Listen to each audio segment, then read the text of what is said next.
आज का वीडियो आरंभ करने से पहले हम छंदों के विषय में कुछ पूर्व जानकारी ले लेते हैं और पूर्व जानकारी जो कि मैं पहले दे चुकी हूँ उससे संबंधित प्रश्न हैं जिनका कि मैं पुनः अभ्यास करा रही हूँ। देखते हैं आपको कितना याद है।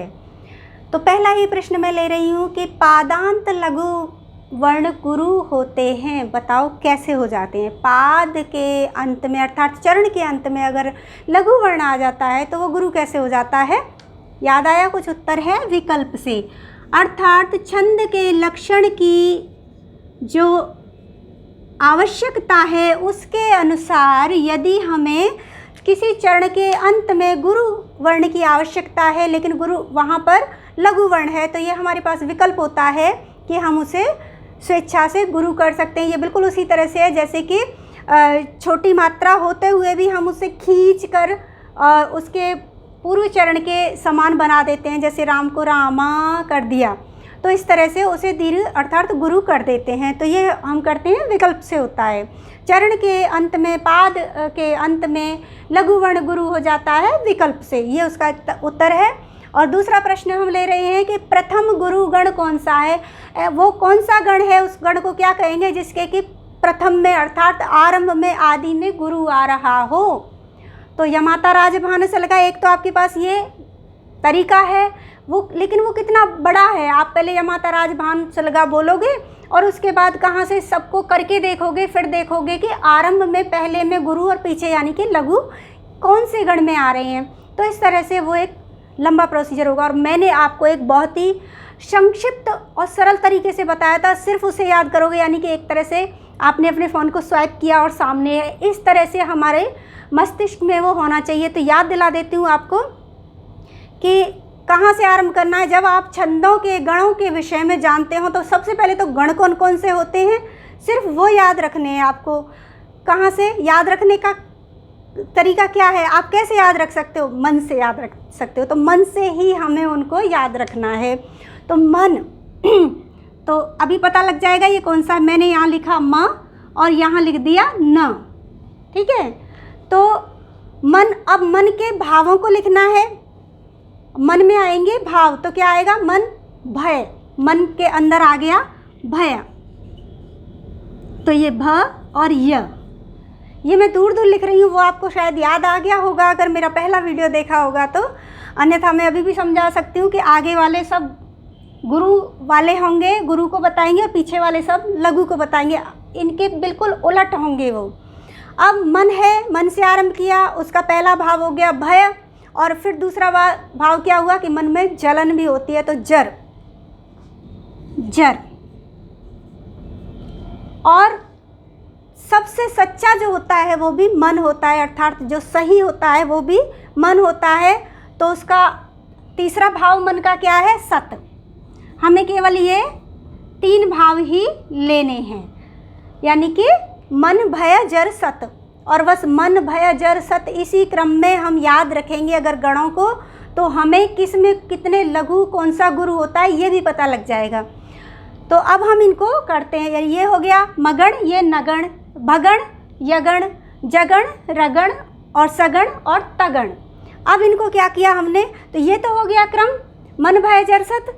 अब क्या करेंगे, मन सर्वगुरु। तो ये सर्वगुरु, म अर्थात मगण, मगण कौन सा होता है जिसमें सभी गुरु होते हैं। और नगण उसका बिल्कुल उल्टा, अर्थात जिसमें सभी लघु वर्ण होते हैं। तो ये हो गया नगण। अब सभी हो गए, अब शुरुआत करते हैं, यानी आदि गुरु भगण। आदि गुरु इसका मतलब इसके पीछे 2 लघु हैं, तो आदि गुरु भगण। तो इसका बिल्कुल उल्टा करेंगे, आदि लघु यगण। अब क्या हो गया, आरंभ हो गया, आदि हो गया। अब मध्य में आ जाते हैं, तो मध्य गुरु, ये मध्य गुरु कर दिया। मध्य गुरु करेंगे तो मध्य गुरु कब होगा, जब उसके आगे पीछे लघु होगा। तो मध्य गुरु जगण और मध्य लघु, ये मध्य लघु हो गया। लघु मध्य करेंगे तो आगे पीछे गुरु करेंगे। मध्य गुरु मध्य लघु रगण। अब आदि हो गया, मध्य हो गया, अब क्या आएगा, अंत, यानी कि शुरुआत हो गई, बीच में हो गया और अब आखिरी अंत में आएंगे। तो अंत गुरु करने के लिए पहले 2 लघु होने चाहिए, और अब इसका बिल्कुल उल्टा क्या होगा, अंत लघु। तो ये तरीका बिल्कुल होता है। आपने क्या रखा, सर्वगुरु मन सर्वगुरु, और बिल्कुल उसका उल्टा करेंगे सर्वलघु, यानी कि मगण सर्वगुरु, नगण सर्वलघु। अब आदि पे आएंगे, मन के भावों पर जाइए, भय, तो भगण, तो यहाँ पर ऐसे कर सकते हैं, आदि गुरु भगण, भय में दो वर्ण हैं, भ और य, तो आदि गुरु भगण और आदि लघु यगण, इसको बिल्कुल उल्टा होगा। तो यहाँ कह रहे हैं प्रथम गुरु गण कौन सा है, जिसमें कि पहला गुरु है, तो ये आ गया ना, ये हो गया भगण। तो ये मैंने सारे आपको इसलिए बताए हैं ताकि इनसे ये कोई भी प्रश्न पूछ सकते हैं। सर्वगुरु वाला गण कौन सा है, मगण है। आदि गुरु वाला कौन सा है, भगण है। आदि लघु वाला कौन सा है, आप जाएंगे बिल्कुल उल्टा होगा उसका, भाई यह याद रखेंगे, यगण है।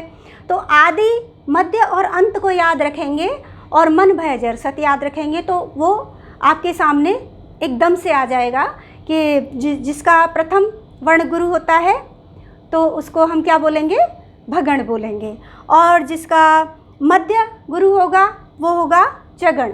इसी तरह से बिल्कुल इनके उल्टे फिर लघु वर्ण वाले होंगे, तो वो हो जाएंगे नयरत, और ये हो जाएंगे मवजस। तो इनको क्रम भी इसे याद रखो, मन सर्वगुरु और न में जो आ रहा है सर्वलघु, और भय आदि गुरु, यानी कि यगण आदि लघु, जगण यहाँ जर को करेंगे, जगण मध्य गुरु, और रगण मध्य लघु, अंत सगण अंत गुरु, और तगण अंत लघु, बिल्कुल इसका उल्टा होगा। तो इस तरह से किसी भी तरह से वो कुछ भी पूछ सकते हैं, आप आसानी से ये बता सकते हो, ये याद रखोगे। तीसरा प्रश्न है कि अष्टाक्षरा छंद कौन सी है। अब मैं सिर्फ अभी वही प्रश्न पूछ रही हूँ, उनकी पुनरावृत्ति करा रही हूँ जिन छंदों को आपको पढ़ाया है। तो याद आ गया होगा, प्रत्येक चरण में 8 वर्ण होने चाहिए, वो कौन सी छंद है, 2 छंद है, वो कौन है ना। तो दोनों में से आप किसी का भी नाम लिख सकते हो। कौन कौन सी है, अनुष्टुप, और अनुष्टुप ही कहेंगे क्योंकि अनुष्टुप के अंतर्गत ही आ जाती हैं फिर अष्टाक्षरा जितनी भी आएंगी। तो दूसरी पथ्यावक्त्र भी आपको बताई थी। और ऐसे भी कह सकते हैं कि किन्हीं 2 अष्टाक्षरा छंदों के नाम लिखिए, तो अनुष्टुप और पथ्यावक्त्र आपको लिखनी है। वियोगिनी छंद का लक्षण क्या है, वियोगिनी छंद भी आपको पढ़ाई हुई है, तो उसका लक्षण बताइए। विषमे ससजा गुरु समे सबरा लोअथ गुरु वियोगिनी, ये इसका लक्षण है, आपको याद होगा तो आप लिखेंगे। और मैं बार बार ये जो उच्चारण करती हूँ, गायन करती हूँ, इसका अभिप्राय सिर्फ, इसका जो तात्पर्य है वो सिर्फ इतना ही प्रयोजन है कि बार बार बोलने से, मुझे तो याद है, आप भी बार बार सुनोगे तो आपको भी वो याद होंगे, क्योंकि ये जो एक गेयात्मकता का एक जो तरीका होता है वो बहुत ही दृढ़ होता है। आप जो सुनोगे वही आपके मन पर और आपकी जिह्वा पर विराजमान हो जाएगा। जैसे कि कोई गाना सुन लेते हैं हम तो पूरे दिन हमारे मुंह पर वही चलता है, बस उसी तरह से, इसीलिए बार बार गायन होता है। मैं 1 या 2 बार ही करना चाहती हूँ, आप चाहें तो अगर या तो स्वयं बोलें, चाहें तो बार बार वीडियो देख सकते हैं। और 5वां जो प्रश्न है वो देखिए इस तरह से है कि इसमें आपको कोई भी एक श्लोक, कोई एक छंद, कोई एक पद्यांश दे दिया जाएगा और कहा जाएगा कि इस श्लोक में बताइए कौन सी छंद है। तो अभी तो क्योंकि आपने केवल 3 छंद ही पढ़े हैं तो उनमें से ही कोई एक होगी। तो पहले तो इनके वर्णगण गिन के देख लीजिए। न सा विद्या न सा रीति न तच्छात्रम न सा कला, न सा विद्या न सा रीति। तो ये यहाँ पर इसकी यति हो गई, रुक गए, यानी कि एक चरण है। तो पहले गिनिए 1 2 मतलब 1 2 3 4 5 6 7 8 अष्टवर्णाएँ। ये तो पता लग गया क्योंकि 8 ही वर्ण हैं। तो 8 वर्ण है, अष्टवर्णाएँ, तो ये अनुष्टुप है या पथ्यावक्त्र है, ये 2 ही छंद हैं अष्टवर्णा जो अभी तक पढ़ाई हैं। तो अब इनको सिद्ध करके देख लीजिए। दोनों के लक्षण आपको याद होंगे। तो एक तो क्या था, श्लोके षष्ठम गुरुगेयम सर्वत्र लघु पंचमम। तो देखते हैं 1 2 3 4 5 6। श्लोके षष्ठम गुरुगेयम सर्वत्र लघु पंचमम द्विचतुष्पादयो ह्रस्वम सप्तमम दीर्घम अन्यो। तो दूसरे और चौथे में ह्रस्व आएगा और पहले और तीसरे में दीर्घ आएगा। तो ये अनुष्टुप छंद ही हो रहा है। और युजोश्च चतुर्थो न पथ्यावक्त्र प्रकीर्तितम, यदि वो पहले करके देखा है तो देख लेते हैं। युज यानी कि युज चरणों में जगण आना चाहिए। तो युज कौन से होते हैं बताया था, दूसरा और चौथा। तो 1 2 तीसरे वर्ण के बाद 3 4, तो युजो चतुर्थ तो चौथे वर्ण के बाद 1 2 3 4 जेन, और यहाँ आना चाहिए जगण आना चाहिए, लेकिन ये गुरु वर्ण आ रहा है। तो यहीं पे हमारा गलत हो गया कि ये पथ्यावक्त्र तो नहीं है, ये केवल अनुष्टुप ही है। तो ये अनुष्टुप छंद है। तो इतने मैंने आज केवल 5 प्रश्न बताए हैं, क्योंकि जिस तरीके से प्रश्न पूछे जाते हैं मैंने वो तरीका बताया है। उत्तर आपको किस तरह से देना है, कैसे समझना है, ये बताया है।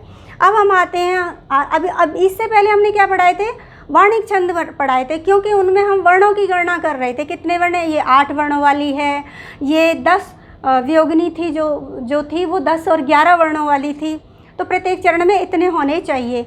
अब जो हम कर रहे हैं वर्णों की गणना हो रही थी, लेकिन अब जो छंद पढ़ रहे हैं वो मात्रिक छंद है, उनमें मात्राओं की गणना होगी। मात्राओं की गणना अर्थात प्रत्येक चरण में इतनी इतनी मात्राएं होंगी, प्रत्येक वर्ण की मात्रा को गिना जाएगा।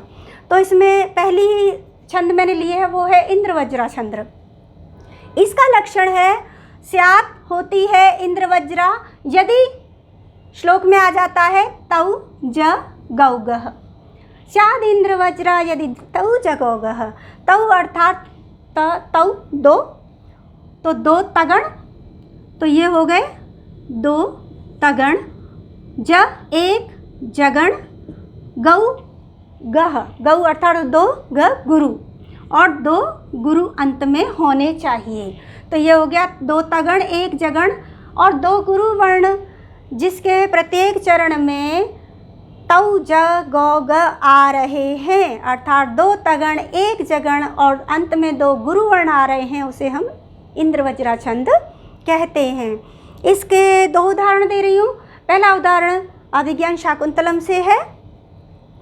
अर्थो हि कन्या परकी एव तामद्य संप्रेष्य परे गृहीतो जातो ममायं विशदा प्रकाम प्रत्यर्पित न्यासैवन्तरात्मा।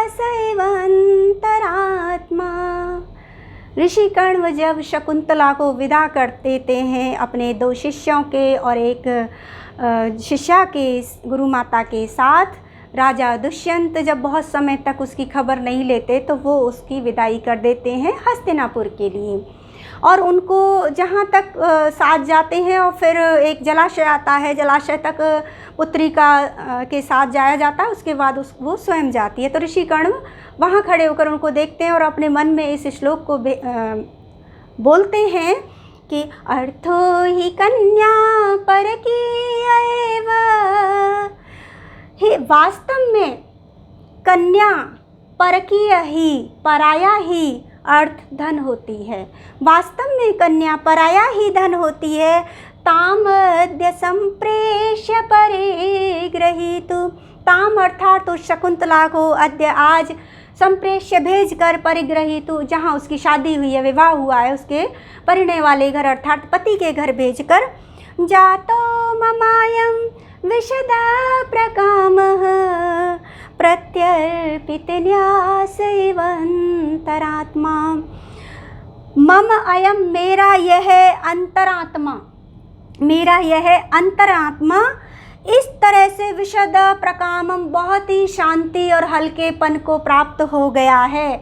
अत्यंत ही विशद अर्थात शांति, सुकून को प्राप्त हो गया है। उसी प्रकार जैसे कि अर्पित न्यास अर्थात किसी की धरोहर जो हमारे पास रखी थी, उसे हम पुनः उसे लौटाने के बाद, प्रत्यर्पित करने के बाद जिस तरह से हमें एक शांति मिलती है, हमारे मन का बोझ उतर जाता है, बस उसी तरह से उस शकुंतला को उसके पति के गृह भेजकर आज मैं अपने मन में, अपनी आत्मा में बड़ा ही संतुष्ट और निवृत्त महसूस कर रहा हूँ। तो इसका अर्थ है। और अब हम आते हैं इसमें इंद्रवज्रा छंद को सिद्ध करते हैं। अर्थ र के कारण गुरु हुआ, थो गुरु हुआ, ही लघु हुआ। क्या हो रहा है ये? ता राज दो, यानी कि तगण कहाँ होता है? देखते हैं, अंत लघु होगा, अंत लघु, तो गुरु एक लघु, अंत लघु है तगण, तो ये हो गया ताराज। फिर देखते हैं कन आद गुरु, या गुरु, प लघु, ये भी हो गया तगण। र लघु, की गुरु, या लघु, ये क्या हो गया? मध्य गुरु। मध्य गुरु कहाँ पे है? मध्य गुरु किस में आता है? मन, भय, जर, तो जो तीसरा है उसमें आएगा मध्य गुरु जर में, तो ये हो जाना चाहिए जबान अर्थात जगन, तो ये आ गया। तो तव ज हो गए। अब हमें चाहिए दो गुरु, तो ए तो गुरु है ही, लेकिन व गुरु नहीं है, तो वही बात आ गई। अब हम क्या करेंगे, क्योंकि इंद्रवज्रा की जो शर्त है, जो नियम है, उसके अनुसार हमें अंत में दो गुरु चाहिए। ये छंद, ये श्लोक पूरा इंद्रवज्रा छंद पर खरा है, लेकिन यहाँ केवल अंत में गुरु वर्ण नहीं है। तो अब हमारे पास इस नियम से विकल्प है कि हम व को भी गुरु कर सकते हैं। तो ये हो गया पहला चरण, और इसके प्रत्येक चरण में हमें तव जगह ग ही चाहिए, अर्थात दो तगण, एक जगण और दो गुरु वर्ण ही चाहिए। तो करके देखते हैं। ता म, लेकिन म को गुरु क्यों किया? क्योंकि द, इसमें जो द है आधा वो संयुक्त वर्ण है, इसलिए म को उससे संयुक्त वर्ण से पूर्व का वर्ण जो है हर बार बोल देती हूँ ताकि आपको अच्छे से याद रहे, गुरु हो जाता है। फिर रहा य, तो ये हो गया अंत लघु तगण, सम प्रेश य तगण, लघु रे, गुरु होगा लघु होगा? सोचो, क्योंकि ग्र आ रहा है पीछे संयुक्त वर्ण है, तो ये गुरु होगा। अब ये र लघु हो गया, तो ये क्या हो गया? मध्य गुरु, मध्य गुरु जगण, तो हमें जगण ही चाहिए। और अंत में ही गुरु, तू विसर्ग के कारण गुरु, तो यहाँ ये पूरा हो रहा है, हमें विकल्प की आवश्यकता नहीं पड़ी। फिर चलते हैं। जा तो म तगण हो गया, मा यम, मा यम, यम यहाँ होगा अनुस्वार युक्त वर्ण है, इसलिए यहाँ गुरु होगा। और वे लघु, ये मा यम ये अनुस्वार है ऊपर, और इसकी वजह से गुरु हो गया। और वे, फिर आ रहे हैं हम श, द और प्र, क्योंकि ये संयुक्त वर्ण जो है वो द को ही गुरु करेगा।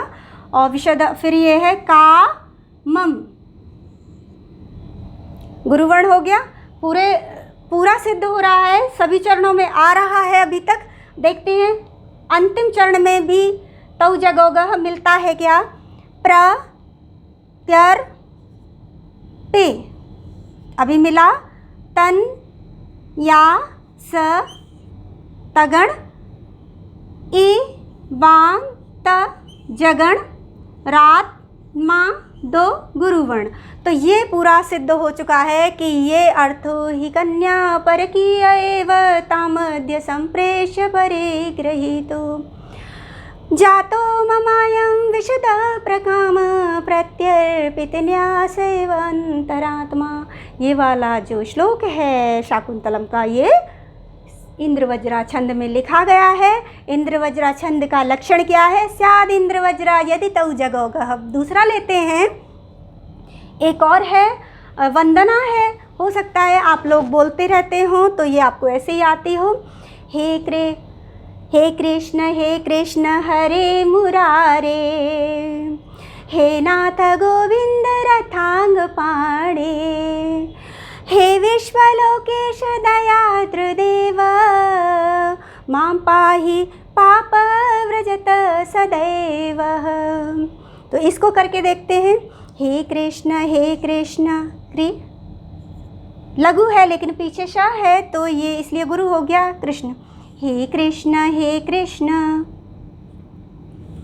हरे मुरारे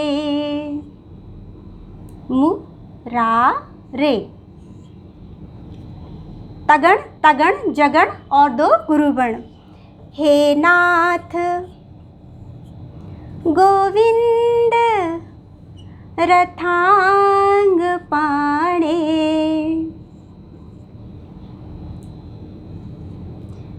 हे विश्व लोकेश दयाद्र देव। यहाँ व जो है लघु है, यहाँ हम विकल्प को चयन करेंगे यानी विकल्प से गुरु करेंगे। मां पाहि पाप संयुक्त वर्ण व्र आया, इस वजह से पा को हमने गुरु किया। फिर र ज ब्रजतः स ये हो गया जगण दैव। अब यहाँ भी हमने दैव के व को विकल्प से ही गुरु किया। तो आप देखिए ये हे कृष्ण हरे मुरारे हे नाथ गोविंद रथांग पाणे। हे विश्वलोकेश दयाद्रिदेव मां पाहि पाप व्रजत सदैव। तो ये जो हमारी वंदना है ये भी इंद्र वज्रा छंद में ही लिखी गई है। इसी से संबंधित होके आ जाएंगी अब उपेंद्र वज्रा और उपजाति छंद। तो लगातार आप इस वीडियो से आप मेरे चैनल से जुड़े रहिए और नोटिफिकेशन आपको सबसे पहले मिल जाए, इसके लिए चैनल को अगर सब्सक्राइब नहीं किया